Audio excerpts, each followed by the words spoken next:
Bismillahirrahmanirrahim. Assalamualaikum warahmatullahi wabarakatuh. Alhamdulillahirabbil alamin. Wabihi nasta'inu ala umuri dunya waddin. Wassalatu wassalamu ala asrofil anbiya wal mursalin wa ala alihi washabihi ajmain. Amma ba'du. Segala puji bagi Allah yang telah memberikan kita nikmat iman dan nikmat Islam. Sholawat dan salam kami haturkan kepada Nabi Muhammad SAW yang telah membawa kami dari kegelapan hingga cahaya Islam. Hadirin rahimakumullah, alhamdulillah kita dipertemukan kembali dengan bulan yang penuh keberkahan, bulan yang lebih baik dari 1000 bulan, bulan yang penuh pengampunan, dan bulan yang penuh berlipat-lipat ganda pahala, ya, di bulan Ramadan. Maka sebaiknya kita sebagai umat Islam di setiap detiknya di bulan Ramadan ini kita manfaatkan sebaik mungkin untuk mendekatkan diri kita kepada Allah Subhanahu wa Ta'ala. Hadirin rahimakumullah, izinkan saya pada kesempatan hari ini saya akan membawakan tema tentang manajemen waktu di bulan Ramadan. Pentingnya waktu ini Allah menegaskan di dalam surah Al-Asr ayat 1-3 yang artinya, demi masa sesungguhnya manusia itu benar-benar berada dalam kerugian kecuali orang-orang yang beriman dan beramal soleh, saling nasihat menasehati untuk kebenaran dan kesabaran. Ayat ini mengingatkan kita bahwa waktu adalah nikmat yang sangat besar dari Allah dan kita harus menggunakannya dengan bijak. Rasulullah SAW bersabda, dua hal yang manusia suka tertipu di dalamnya, yaitu nikmat kesehatan dan nikmat waktu luang. Hadis riwayat Bukhari. Hadirin, oleh karena itu kita diberikan nikmat yang besar dan sebaiknya kita manfaatkan waktu tersebut. Jangan disia-siakan, apalagi di bulan Ramadan. Ramadan ini adalah kesempatan emas yang mungkin tidak akan bertemu kembali di tahun yang mendatang.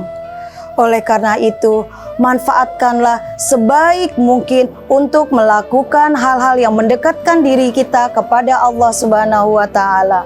Pahala yang dilipat gandakan, doa-doa yang akan diijabah, dan puncaknya adalah di malam Lailatul Qadar. Hadirin rahimakumullah, ada 3 prinsip dalam manajemen waktu. Yang pertama, prioritaskan waktu. Marilah kita prioritaskan segala aktivitas ibadah kita, dimulai dari yang wajib seperti sholat 5 waktu dan ibadah puasa. Kemudian dilanjut dengan ibadah-ibadah sunnah lainnya seperti sholat malam atau tarawih, bersedekah, dan berzikir. Yang kedua, hindari kegiatan-kegiatan yang tidak ada manfaatnya, seperti banyak menonton televisi atau berselancar di media sosial. Dan prinsip manajemen waktu yang ketiga, yaitu buatlah perencanaan dari bangun tidur hingga malam agar semua terencana dan aktivitas yang kita lakukan semua bernilai ibadah kepada Allah Subhanahu wa Ta'ala. Hadirin rahimakumullah, izinkan saya mengangkat sebuah kisah inspiratif dari seorang pemuda bernama Abdullah. Beliau adalah seorang pemuda yang sangat sibuk berdagang di kota Madinah. Tapi beliau terkenal bagaimana cara mengatur waktunya dalam beribadah dan berdagang. Dia selalu sholat subuh berjamaah dan setelah sholat selalu membaca Al-Quran hingga matahari terbit. Ketika di pasar, dia selalu bersikap jujur, amanah, dan suka membantu orang-orang yang ada di sekitarnya. Dan ketika dia berdoa pun, Abdullah tidak pernah berdoa hanya untuk dirinya sendiri, tapi dia berdoa untuk keluarganya, untuk para sahabatnya, dan untuk umat muslimin lainnya.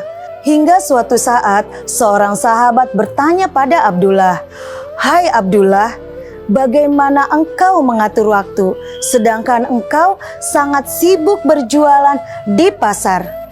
Abdullah menjawab, "Saya yakin waktu adalah nikmat yang sangat besar yang diberikan Allah, maka aku tidak mau menyia-nyiakannya, dan jika aku menyia-nyiakan, maka aku termasuk orang yang rugi."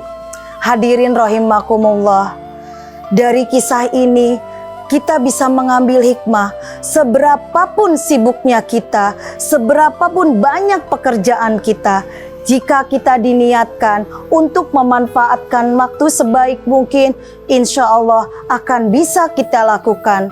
Serta tidak lupa kita berdoa kepada Allah Subhanahu wa Ta'ala agar kita diberikan kekuatan, agar kita diberikan kemampuan untuk bisa mengatur waktu sebaik mungkin, agar kita bisa meningkatkan iman Islam kita, agar kita bisa semakin mendekatkan diri kita kepada Allah Subhanahu wa Ta'ala. Hadirin yang dirahmati Allah, semoga kita semua menjadi hamba-hamba yang bertakwa kepada Allah Subhanahu wa Ta'ala.